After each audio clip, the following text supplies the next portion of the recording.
Well, on this Mad Max style scoop, I gotta wax it 4 or 5 times, maybe 6 times, and then put some PVA on it, then some tooling gel coat, and start making the top half of this mold.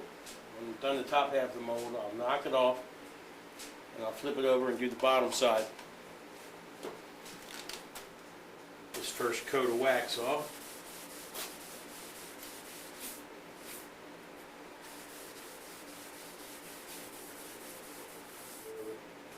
Remember, when you're making a mold and you're using wax, use straight carnauba wax. Don't buy mold release wax from one of the fiberglass suppliers. This stuff has diesel fuel in it. It's a cleaner wax, so if you wax something that's primer, it'll start to eat the primer. Straight carnauba wax.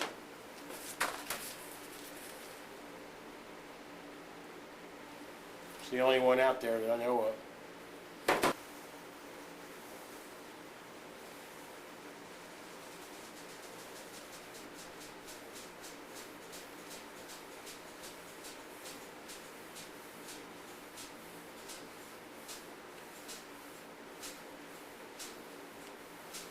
When I'm waxing primer, I wax it a little differently than I would a seasoned mold, or like a car hood. I'm trying to not put swirls in it.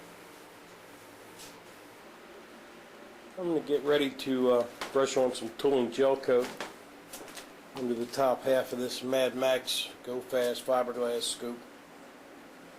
Bonneville Salt Flat MEG Racer Scoop, whatever you want to call it. As you can see, I got some tape on the bottom to protect the lower side from getting gel coat all over it. I'm going to make a mold of the top half of this, and then I'll rip the tape and everything off, and I'll work on the bottom side and make the mold of it. Then I can produce them. I really only have one to produce, but by making a mold, it'll make a strong part for the gentleman. Over 200 miles an hour, you don't want it coming apart, going through your windshield, let alone maybe taking your eye out. So that's why you don't piece it together. You make it all one part. Plus I'll have them in case somebody else wants one for their hot rod, rat rod, street rod, hang on the wall, whatever.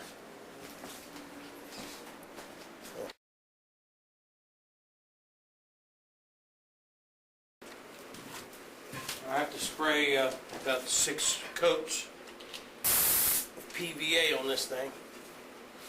3 mist coats and 3 heavy coats. You wax it, then you PVA it. Here we go. First mist coat.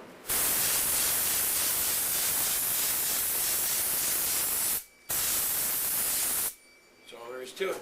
It's a mist. You let it dry, then do another one.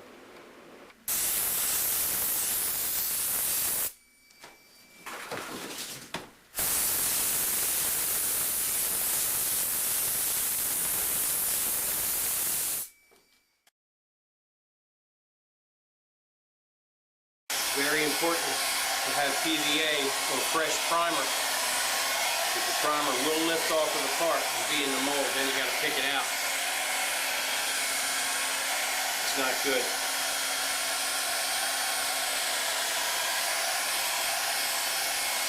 So far, so good.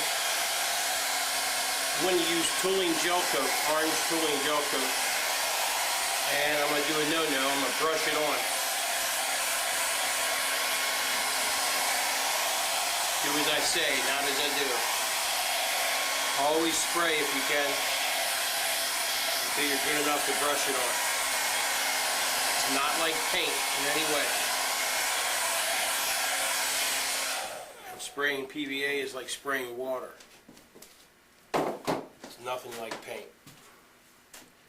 Alright, one more heavy coat.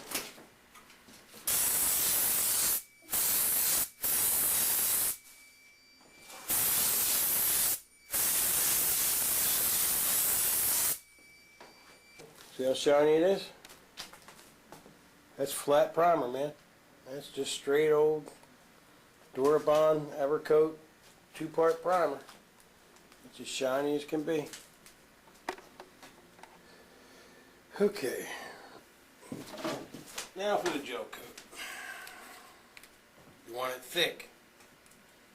You don't paint it on like you do, you're painting your house.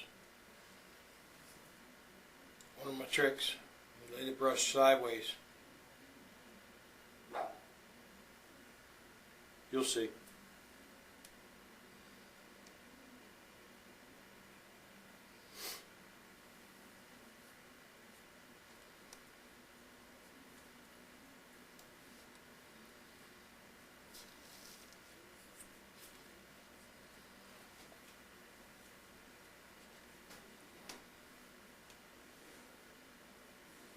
Don't want to be able to see through it. Right now I can see through it in a bunch of places. Definitely don't want that. Nice and thick, but not too thick. It's a wide statement, huh?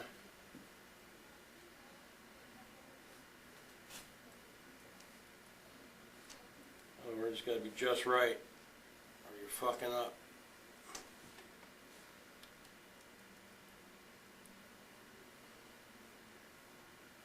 You know, the very first time I fiberglass, before I was taught how to do it the proper way, I used Pam cooking oil as my mold release, and it worked. It worked fabulous. I was making a metal part, copying a metal part. 62 Chevy 2 Nova body molding is what I was copying. Pam cooking oil, and it actually worked. So I did that for a while. Then I had a mishap. The oil attacked a certain type of gel coat that I was using. You know, I got away with it for a little while. And that's just like spraying PVA. My first PVA job, the part came out flawless. It came out like a sheet of glass. And in all these years, I haven't got a perfect PVA job since. Good ones, but nothing perfect. Beginner's luck it was. I hear that from a lot of fiberglass guys. Say the same damn thing. Best thing you can do is try. Do your best to make your job come out successful. Try not to cut any corners. This is one of those things, when you cut corners, you screw up every single time. I know, I've cut so many corners. Trying to save $1.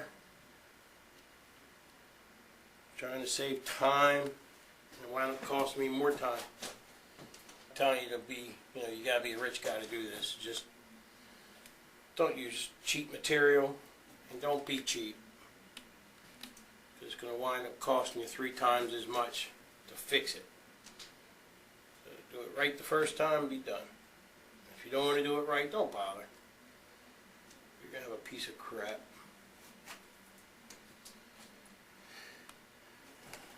Have I lectured you enough? I had some guy send me a comment. Said, why are you mad all the time? I'm not mad all the time. You always repeat yourself. That's right. Maybe I can drum it into your head and you'll listen. It's the only reason. You ever tell somebody something 5 times just to have them not do what you told them to do 5 times? That's why you do it. And if you don't like my video, you know where your mouse is. Sign out. Click off of my page. I don't care. I need you about as much as the man in the moon. I could be doing something else with my time. This thing should have been done yesterday. But no, I gotta make a movie.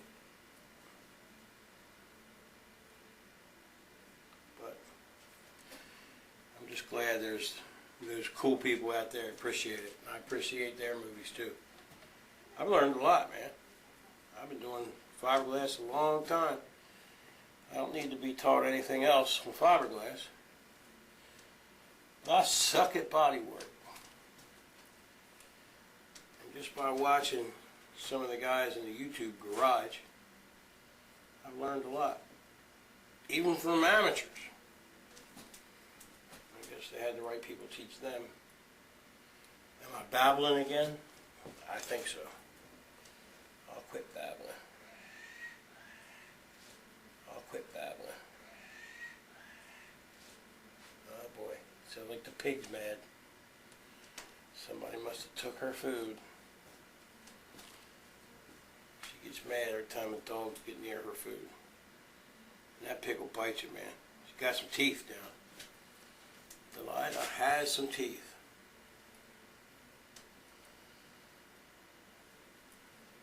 Who built the better motorcycle? On the TV show, Paul Sr., Paul Jr., Jesse James. Who built the best motorcycle?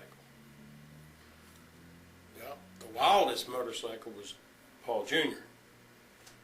Paul Sr. built something completely different so he wouldn't be in the mix. He didn't want to compete, obviously. Jesse James built the better motorcycle. There's a nice thick coat. Towing gel coat.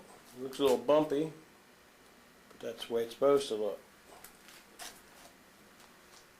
You don't see brush strokes.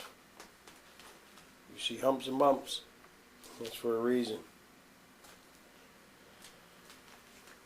Alright. I have to let that cure. Then I'll put a lock layer on, which is one coat of fiberglass, so it'll retain its shape. I'll let it cure and I'll start adding layers. Now I guess it's time to pop the scoops, the vents, aqueducts out of the molds, and then we'll get to making the gauge pods, making a few custom parts out of the foam, and some out of the plaster of Paris. I'm ready to take a nap. I'm tired.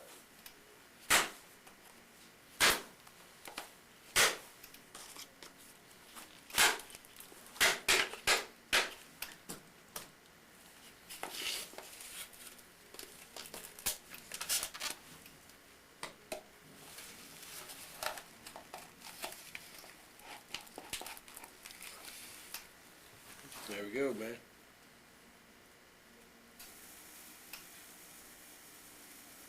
Nice.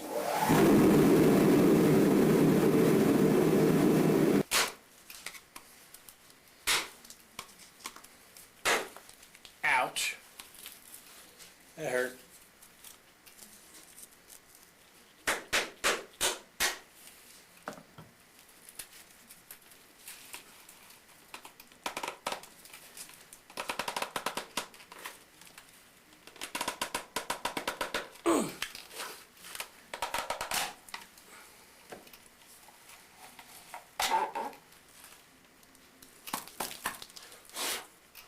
Yes, indeedy.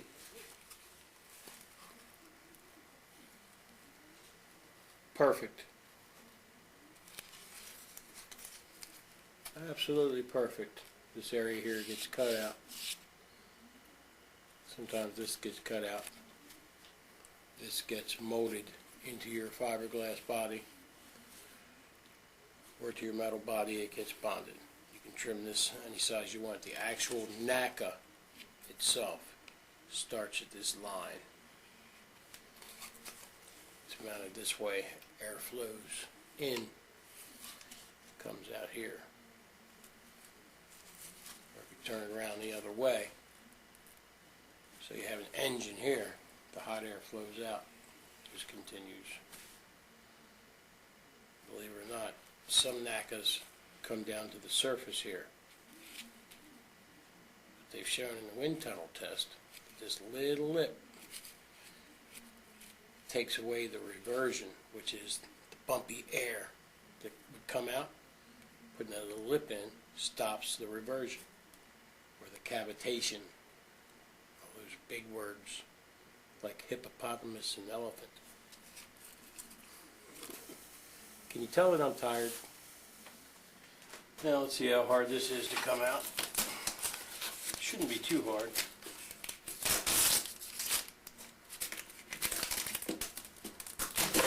Look at that. Because it's plastic.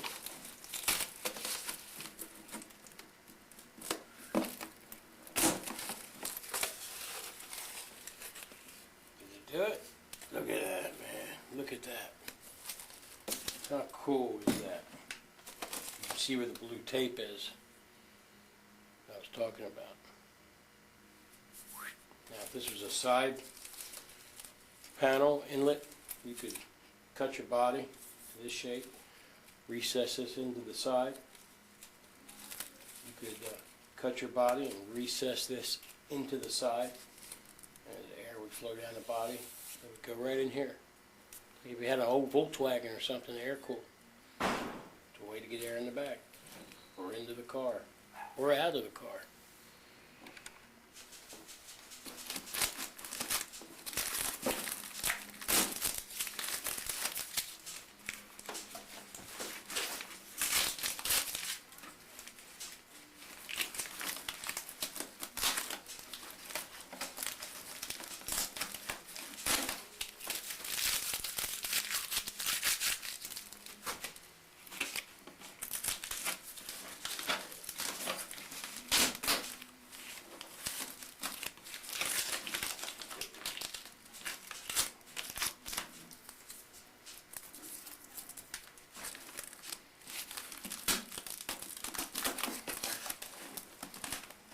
There we go. Ready?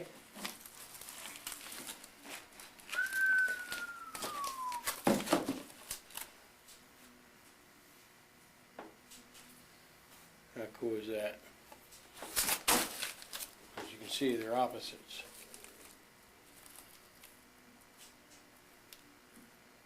How neat. How neat. How you can put them together. Make a little scoop for a Stromberg or a small Weber. Very neat. Very neat indeed. I'll just use some acetone and eat this off.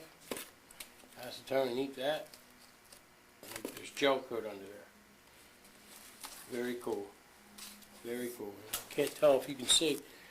It has the same texture as the Rubbermaid part that I copied.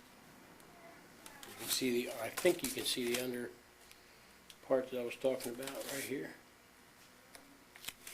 How cool is that? That's how you do it, boys and girls. Remember when I had mentioned using a Tide bottle?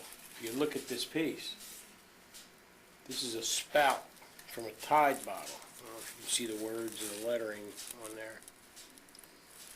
It's from a Tide bottle. There's another lid here and a handle in between. So I just made a fiberglass copy of it. As you can see, here's one that I had trimmed down. I can cut this shape any way I want. What these are going to be are tweeter pods that go up in an A-pillar. And you can pretty much understand how that's going to fit in an A-pillar on that angle. Or it can go in the side of a dash, a dashboard. You know, you just cut it to the shape of the dash. Aim it in the direction you want. Making shapes. You can get wild, cool shapes anywhere. And if you can't find the shapes that you want, you make them. And that's what I'm going to begin to show you. Got fit it from. I can think of 1,000 uses for this. Same with this. Same with this. If you're into cars.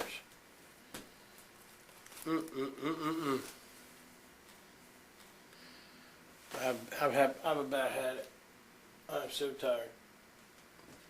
Tommy Shoe, I'm going to take a video of those plugs that I need work on. I'm going to send them to you, and you'll kind of get an understanding of what I need. I have to walk into the barn and see what's going on. Make sure everything's okay before I go up and kick my feet up and watch Oprah.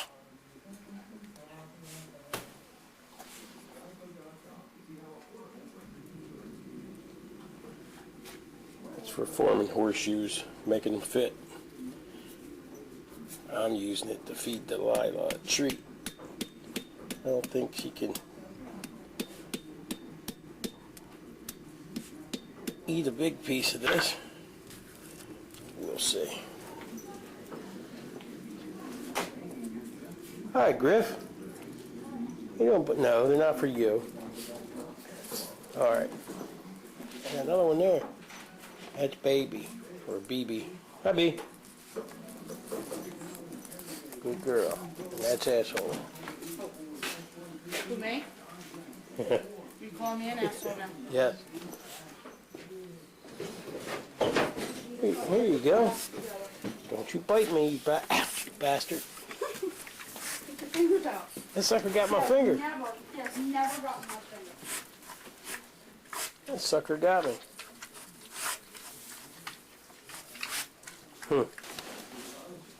What you got there?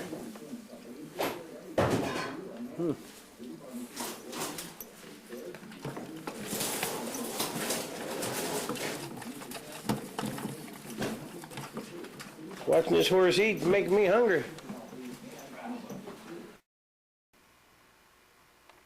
This is a piece of fiberglass diamond plate.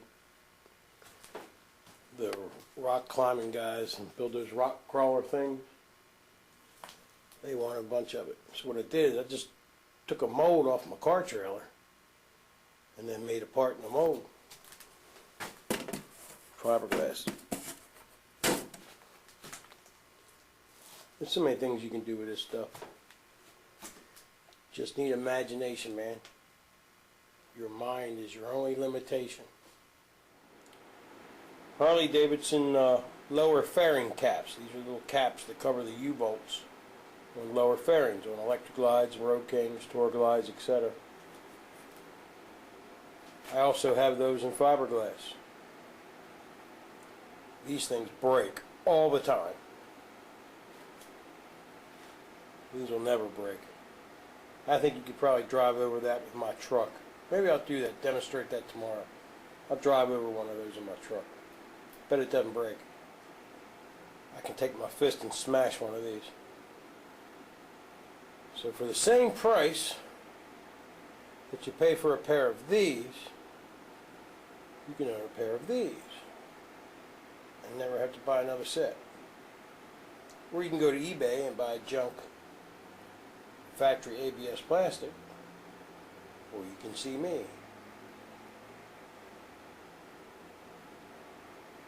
You decide. As you can see, we got a lot of projects coming up, guys. A lot of projects. Foam, make some stuff, plaster, make some stuff. Some neat stuff in that box, which I'll tell you about later. There's some more over there. Amish buggies. You know those buggies you see right up down the road? There's the molds that make the doors for Amish buggies. If you're Amish and you need a buggy door, come see me. Kind of cool, huh? I'm telling you, man, you can make all kind of stuff with fiberglass. Your mind is your only limitation. If you're a creative person, I can only imagine what you could make. I'd like to find a sculptor to sculpt me a few things for me to copy. Things we couldn't do. Man, my finger hurts. That pig bit me. Oh, bastard. Well, it's almost dinner time. I'm thinking about having pork. Anyway, I guess this is going to be the end of part 2 before we get into some wild stuff. I'm going to go eat my dinner. And then I'm going to come down here and put a lock layer of fiberglass on this thing. I got to give it 3 or 4 hours to cure. And until next time, gentlemen.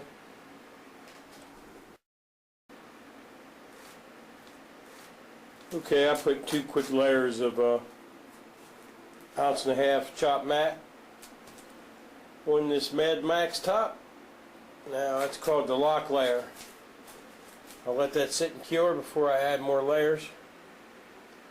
And that's it. I'm going to bed. Good night.